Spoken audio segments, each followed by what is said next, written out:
Are your relationship struggles robbing you of your happiness? Not sure what could help? Ritual can help you get answers, learn skills, and heal your connection to your partner. Not long from now, your relationship can be a source of joy, love, and pride. Ritual provides you with the most accessible relationship support with a one-on-one expert session weekly, along with video content to watch together or separately. Ritual is a science-backed service that offers relationship support from experienced clinicians. You can schedule short, focused sessions at times that work for you and your partner. Use the link to get 20% off of your first month subscription of Ritual. Morning. All right, so I am leaving out early this morning because I have to, one, pick up a sandwich, pick up a breakfast sandwich because I am hungry this morning. And two, I have a virtual meeting before I start seeing clients today. And I'm just going to go ahead and do it from the office. There's no point in staying here for the virtual meeting when I need to jump right into seeing clients. So I'm just going to do it from my office.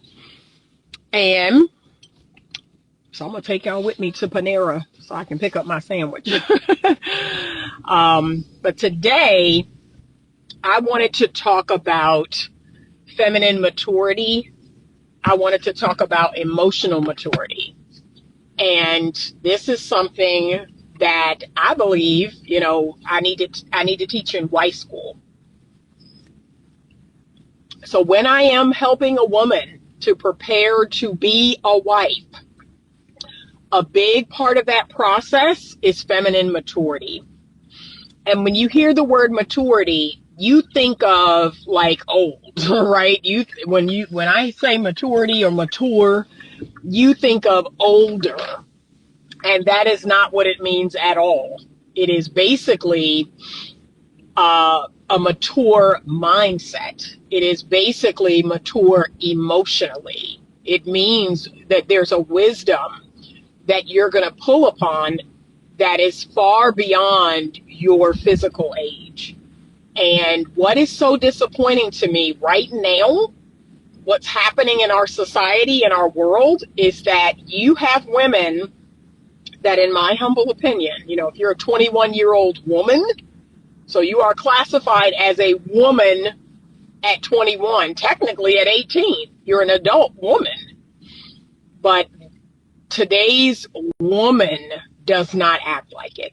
She does not act like a mature thinking, a critical thinking, an emotionally regulated. She does not act like a grown woman. She acts like a child. And, I heard another content creator say, and it's true. So I have to agree with him, but I don't like the idea that women are children. Women are children. They're emotionally immature.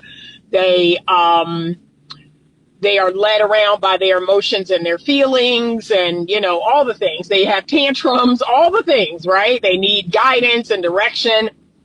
They want a daddy and want to be taken care of and all this other stuff, right? That's what the whole, take care of me. That's what the whole take care of me movement is, right? The provider movement is, I want to be a child. I want to be a child and I want to be taken care of and I want a daddy and all of that. But here's what I'm not feeling about that. What I'm not feeling about that is, where is your responsibility as a woman? So, God willing, you're going to be someone's mother, right? You're going to be a child's mother. And so, y'all, my eyes are dry this morning. I'm not sure why, but I'm having all kinds of, but God willing, you're going to be someone's mother. And in my mind, you got to put away those childish ways. So the Bible tells us that. And it speaks, here's the thing about the Bible that y'all need to get clear. It will use men or man. And the idea behind that is it's not just for men. Okay. Again, critically think it's mankind. Okay. When it says man or men, it's talking about mankind. It's talking about men and women. It's talking about everyone. But for some reason, people will read scriptures and it'll say, this or that, it'll say man or men, and you'll think it's just for men. It does not It does not apply to women. The wisdom of the Bible applies to everyone. And so it speaks of, when I was a boy, I did as boys do. And now that I'm a man, I'm a man. I've grown up. I'm no longer doing the things that I did as a boy. And yes, that applies to women too. That applies to women too. If you are a grown A woman, okay, there are certain things that should be beneath you. There are things that are beneath me right now. Okay, I'm not going to get into no cat fight. I'm not going to get into no bickering argument with anybody. I'm not going to put my hands on anybody. I'm not going to, it's just certain things I'm not going to do because I am a mature adult woman. I am an emotionally mature, emotionally sound, and regulated adult woman. Here's the second thing. When you reach a healthy level of maturity, you will integrate your masculine and your feminine energy. You will integrate your emotions with your logic. So that's what has a lot of men. So when I go on a lot of men's podcasts and a lot of men's, I speak in their men's group, so I just speak, right? And there are a good amount of men in that audience. They are always surprised by how logical and rational I am. Like, they're like, man, I wish more women were like this. I wish more women, could disagree without being disagreeable, or could, be open to my perspective, or open to a more logical, rational way of being. Oh my God, I wish more women could do this. And they're not wrong. We should, as we grow and we learn, and remember, it's not necessarily about an age. I'm not even going to put an age on it. I believe a 21-year-old woman can learn how to do this. I got a bug in here, y'all. It's driving me crazy. So let's see if I can let it out. We have to want to learn. We have to want to do it. That's the difference. And again, a lot of women, because of our society, we've been sold this idea that, women can get away with things men can't get away with. Or, hold on a second, I'm going to get my sandwich. Good morning. I'm picking up a order that I placed through the app. What's the name? Anita. All right, go to Bora. Mm-hmm. And so a lot of women, they are buying into this idea that, as a woman, that there's all these things you can do and get away with. And, it's like I teach my daughters. Thank you. Good morning. All right. Look, I teach my daughters, don't you ever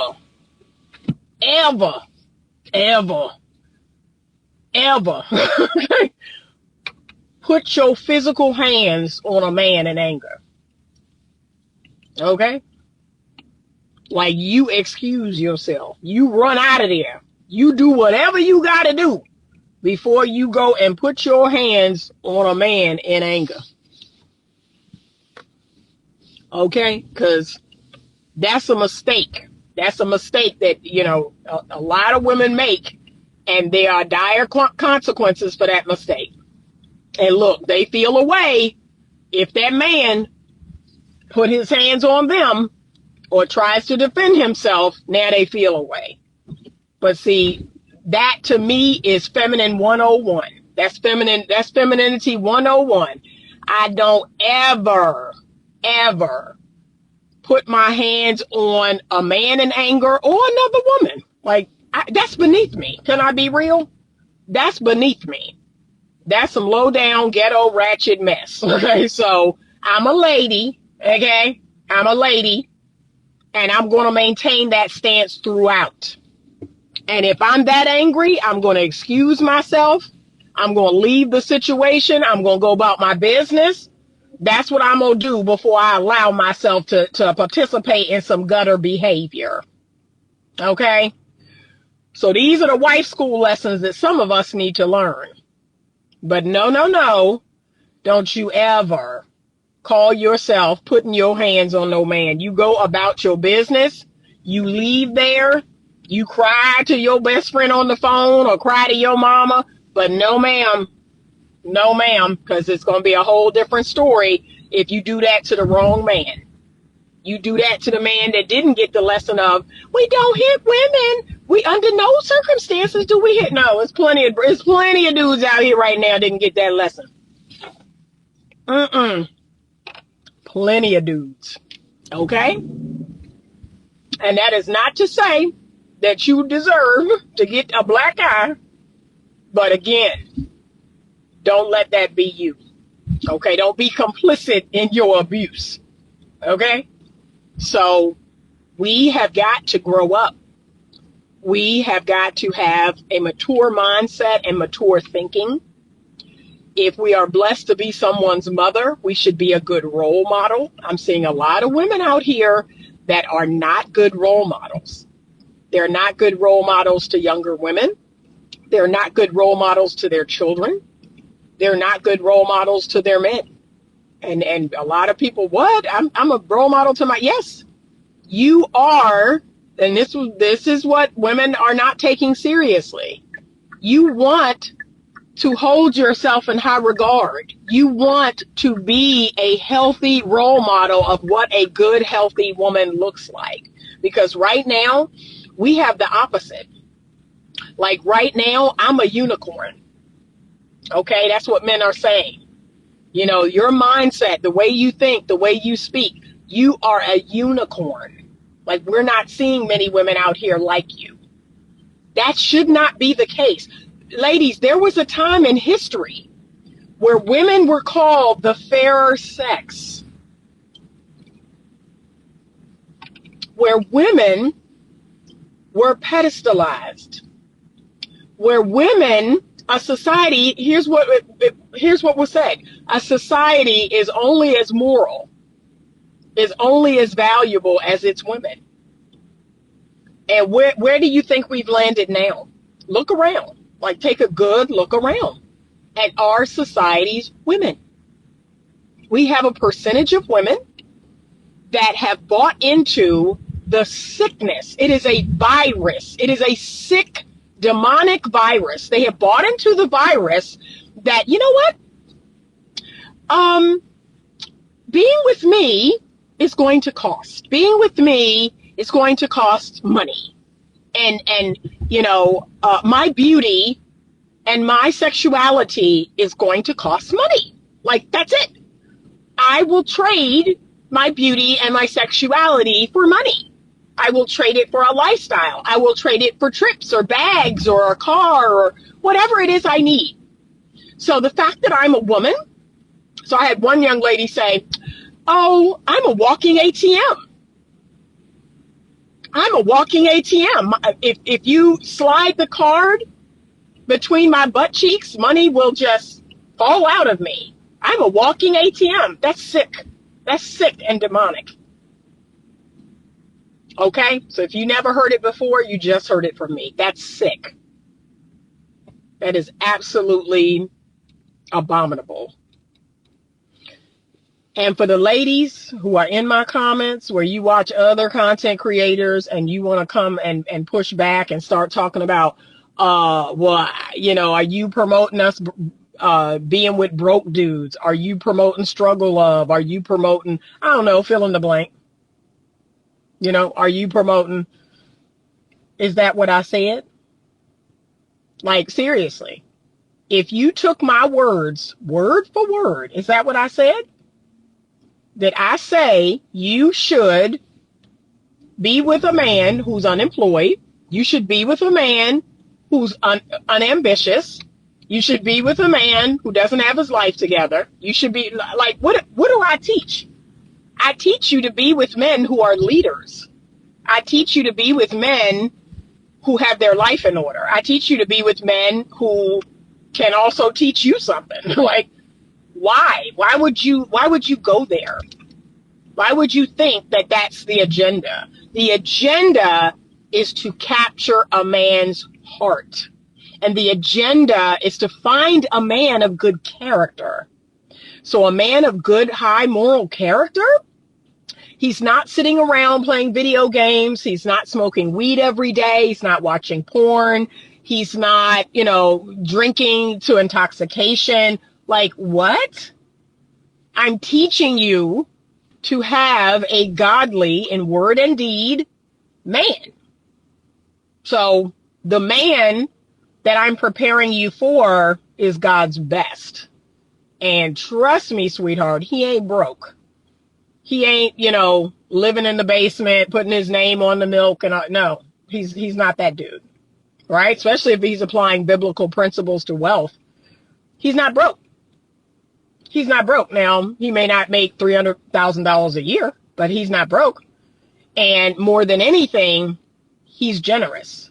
He has a servant's heart. He actually wants to take care of you. He wants to lead his family and be the provider of his family. That's the man I want you to be with. But you all continue to equate money with quality, money with character. Okay? And that, my dears, is going to bite you every time. Every single time. My grandmother once said, if you marry a man for money, you will earn every penny of it. I myself found that the hard way. Now, I did not marry the man for money because he didn't have any money when I met him.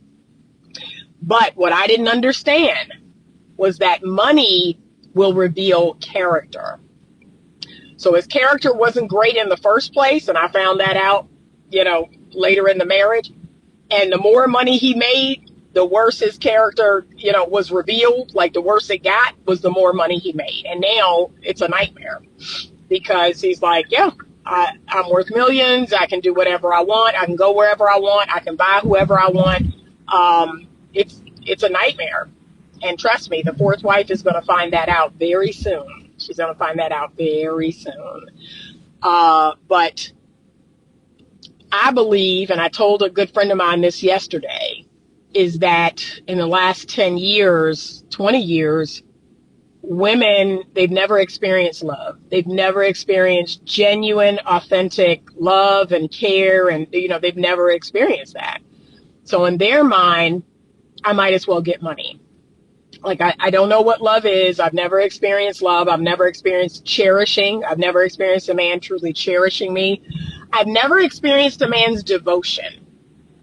And when I tell y'all, I'm going to be real on this video. If I never, ever have another man in my life, like, I'm okay. I'm okay. I have experienced a man's love. I have experienced a man's devotion. I have experienced a man cherishing me.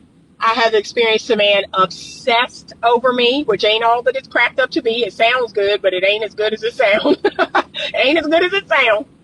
Like, I have experienced a man in his good form, in his, pure form. I have been provided for. I have been protected. I've been liked.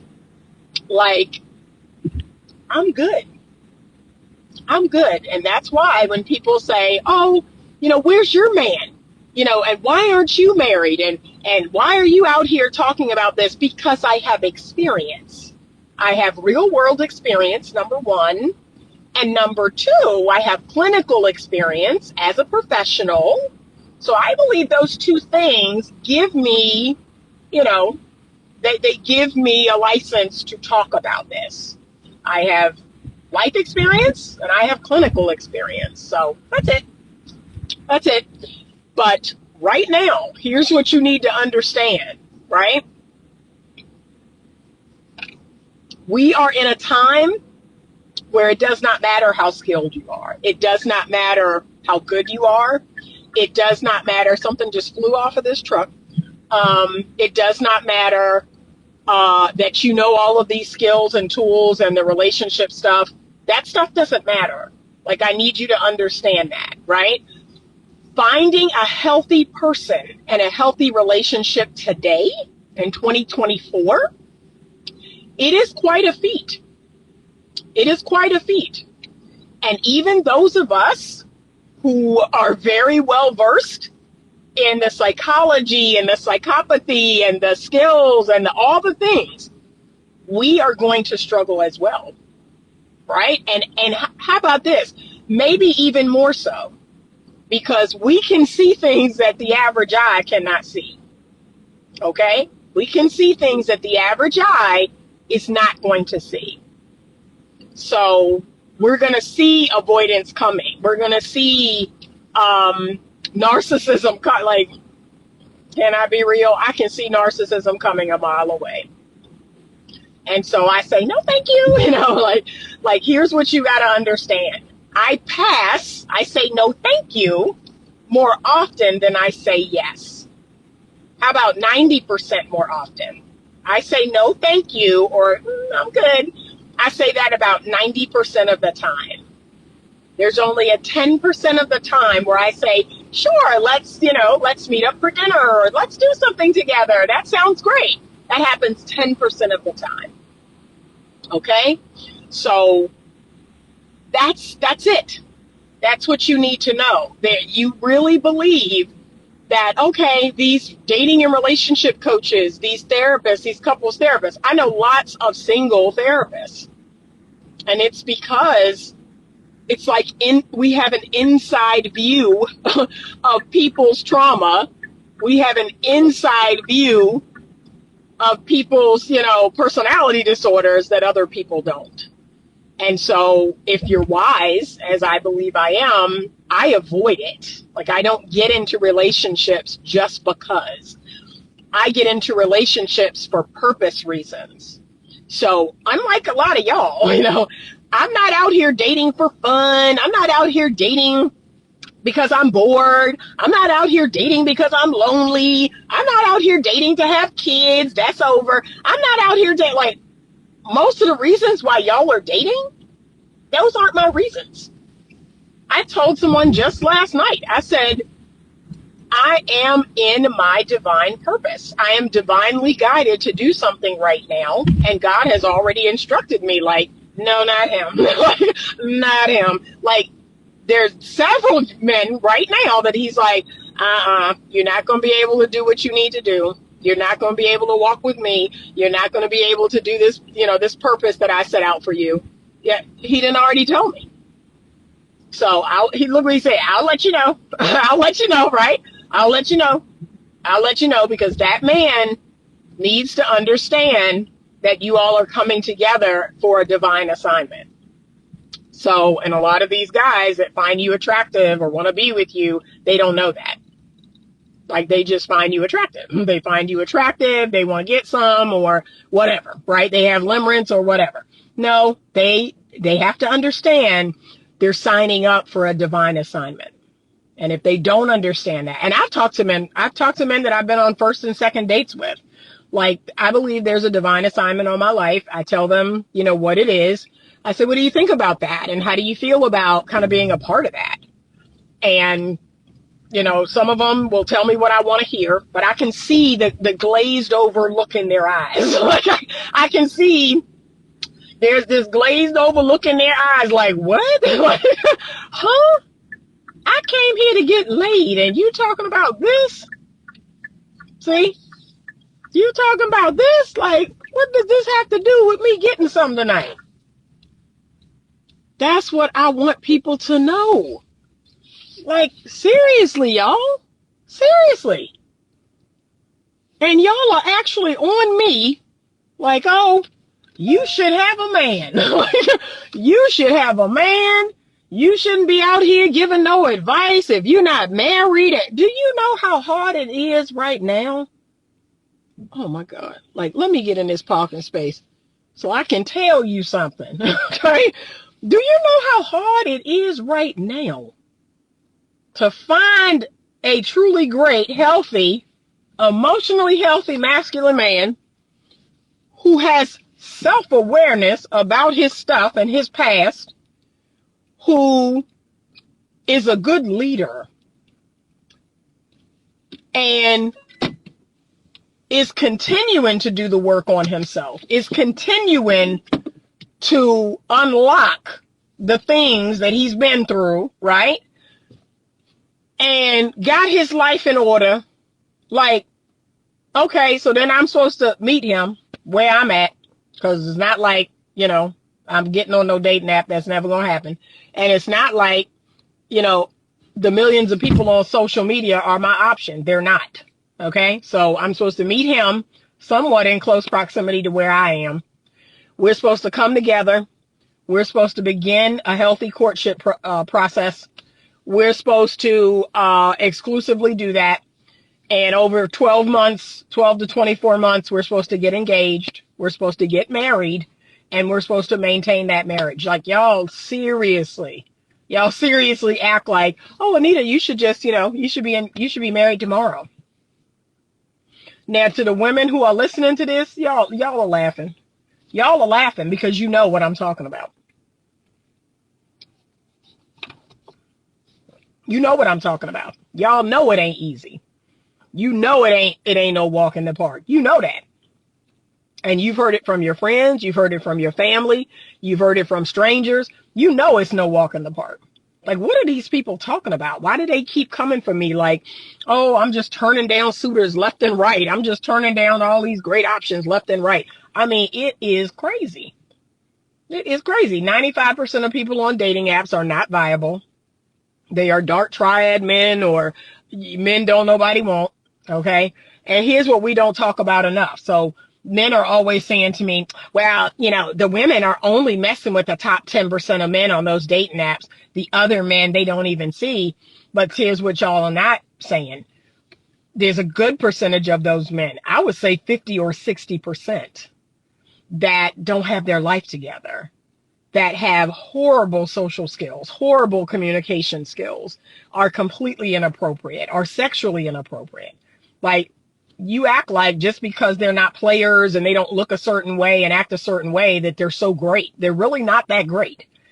There are a lot of weird men out here. And I don't know why, I don't know why it's specific to that gender, but it is like just a lot of weird men. Like, it's a lot of weird men that be doing some weird stuff and talking in weird ways, and I'll just be sitting across from them like, what is going on? What is going on? And while we see a lot of female entitlement, we also see a lot of male entitlement. We see a lot of men that believe that, because they're male, they're entitled to lead. And because they're male, they're entitled to some sexual fulfillment. And because they're male, they're entitled to some submission. No, you're not. It don't work that way.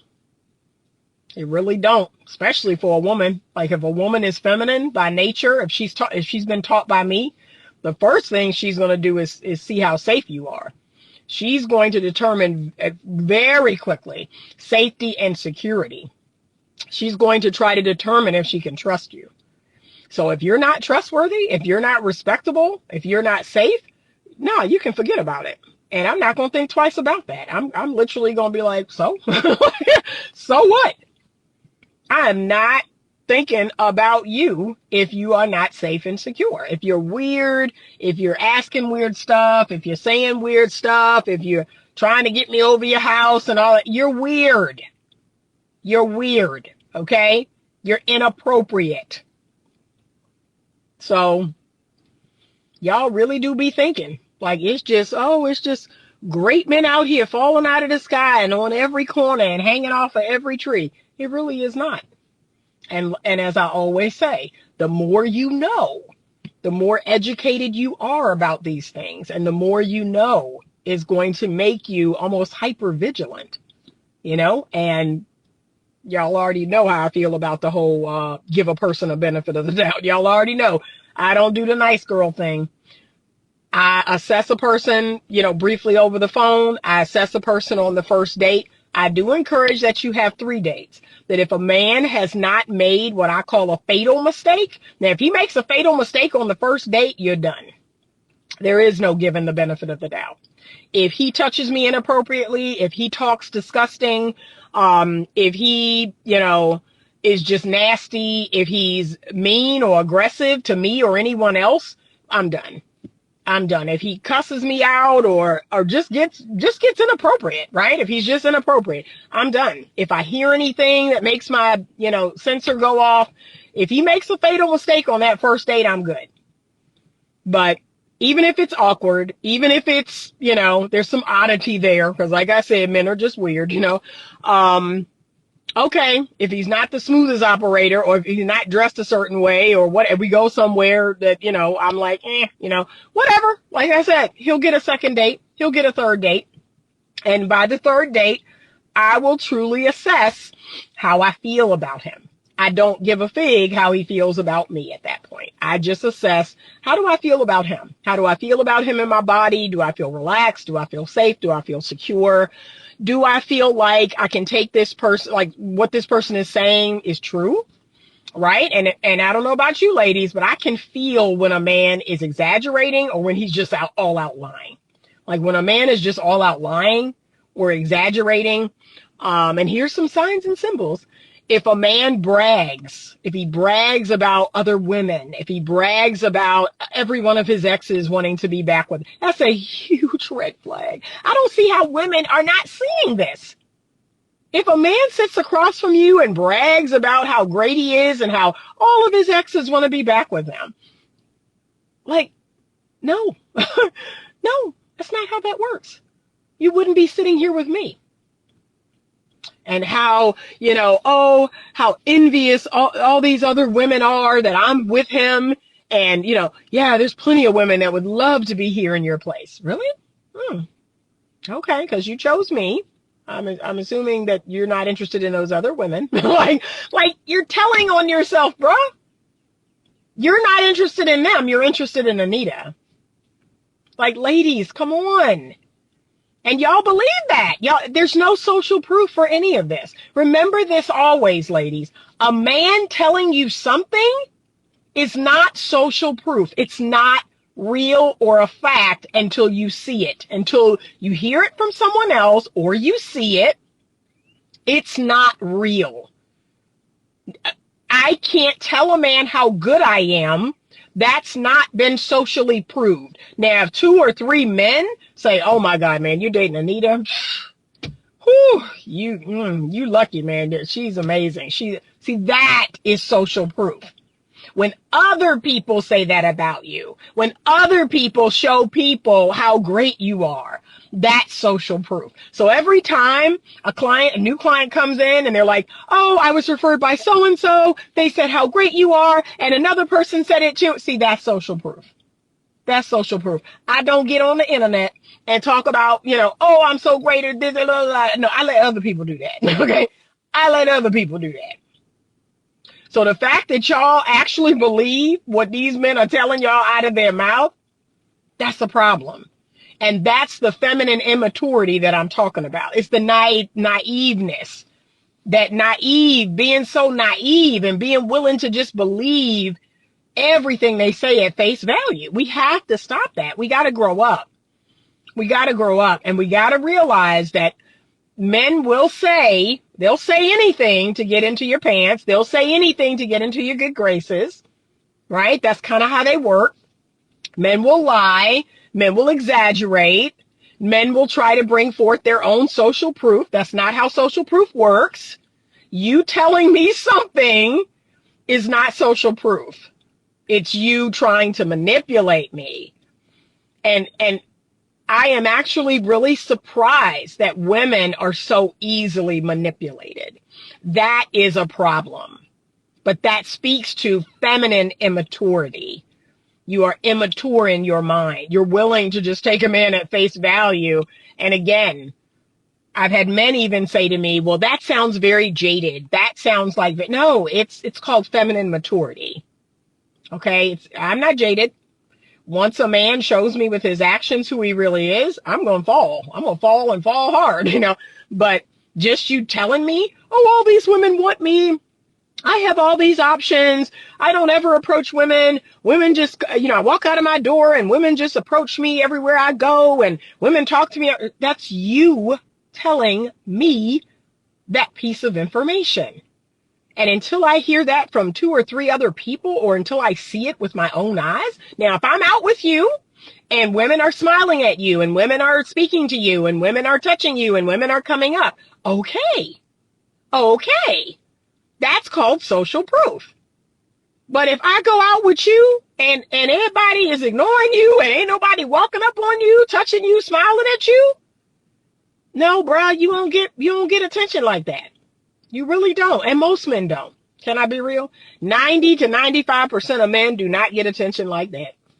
They really don't. You got the fine ones, you got the famous ones, and you got the rich ones. Fine, famous, and rich. Those are the men that get attention like that. The rest of us are regular people that, okay, people are just being kind. Your server's just being kind. Like, ain't nobody checking for you like that.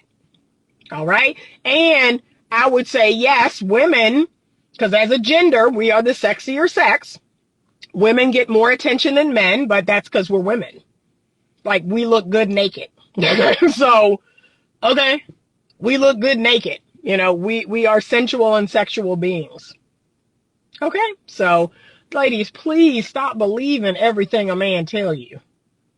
Like that, there's a level of feminine immaturity. We gotta grow up. We gotta start taking what they say like, okay, with a grain of salt. That's interesting. Okay. And unless we see otherwise, I wouldn't take it as gospel. I wouldn't. But I've dated men, braggadocious men, who love to talk about what they got, love to talk about the women who want them and this and that, and how great they are at their job and this and that. If I don't hear it from anybody else, the information is biased, right? Because I cannot speak on my own greatness and ain't nobody else in agreement. Like, I'm not that great. I mean, we all great in the eyes of us and our mama. So we have to grow up and we have to stop being so naive. Y'all are having, 2 and 3 day conversations with men, strangers, and going to their house. You're trusting them with your very life. That speaks to feminine immaturity. That speaks to being naive. And there are women losing their lives. Like, we've had several cases recently where women have lost their lives messing with these men on dating apps that they don't know, going places with them, going to their home. Like, that level of naivete is not cute. It's not cute. Okay, you don't know this person. They're strangers. I just don't know how often I have to say that. This person's a stranger. Remember, time is the great equalizer. Time and actions. So days and weeks are going to go by, and what the man does during that time is what's going to develop my level of safety. Not his words, not my feelings, because that's the emotionally immature part of yourself. Well, because I like him. Because I like him, he must be safe. He's not. He's not. So take your little feelings out of it, okay? How you feel about him doesn't have anything to do with who he really is or what his character is. I've learned that quite a bit the hard way. Quite a bit. So I'm telling you this because I care. I'm telling you this because I don't have any skin in the game. I'm not looking to sleep with you. I'm not looking to use you or take advantage of you. I'm telling you this as a mama, as an auntie, as an older sister. I'm telling you this from pure love. I'm telling you this because God sent me here to tell you this. Okay, but we have to grow up. We have to get smarter and wiser and more astute. That is the feminine way. We have to prioritize our safety and our security. Okay, so you're going to integrate your feelings and the facts. Okay, you're going to integrate both of those things. So when I feel good about a man, when I just have a knowing about a man, and then other people say, yeah, he's a great guy. Yeah, he's a good father. Yeah, okay. Other people are saying that, or I'm seeing the fruit of that. I can trust that. Now I can trust that. I can trust the gut feeling. I can trust the social proof. I can trust what I see with my own eyes. That's how that works. Okay. All right. I got to run in here. My meeting starts in 3 minutes. Thank you so much. I appreciate you all. Thank you for watching. Please subscribe to the channel. I am growing my channel little by little every single day. I'm excited for the growth of my channel. So every single day, little by little, the channel is growing, and I thank you. You're a big part of that. I thank you for all the people who leave tips and super chats. I so appreciate you all. I'm going to be having a masterclass. It is a paid masterclass in June. It's like a group coaching. I'm going to be sending out in the newsletter. So it's going to come out in the newsletter around June 2nd. I'm going to talk about the masterclass that we will be having. And if you'd like to join the newsletter, you can email me at info@betterlovemovement.com and I will add you to the email list. So that way you can, know about everything that's going on in my world. Here's the thing for you to know. I send one email a month. One. Okay? I myself hate the barrage of emails. I hate it. I hate it. There's some people whose email list I'm on right now, and I'm not happy because every day, every other day, or even 3 times a week is too much. Okay? I get it. They need to sell something. They need to sell a product or a service, but they're pissing me off. Like they're going to get me to get off of this list because they're doing too much. I send one newsletter a month. When we have a masterclass, I send one reminder email. That's it. That's all you're going to get from me. So if you want to join the email list, it's info@betterlovemovement.com. I'm going to actually put it in the description box below. And on June 2nd, I will put out this month's newsletter. It's going to talk about the masterclass that's coming up. We do it over Zoom. You are able to watch live. You're going to get a replay also. You can ask questions. You can send in questions before the masterclass. There's always a Q&A section. It's usually 20 to 30 minutes at the end. And you get your personalized questions answered. But I usually choose a topic in which I teach on. And it is a good time. It is a really good time. You get to meet other women. You get to become a part of the community. It's a really great time. So be on the lookout for that. Thank you all so much for hanging with me. And as always, stay open to love.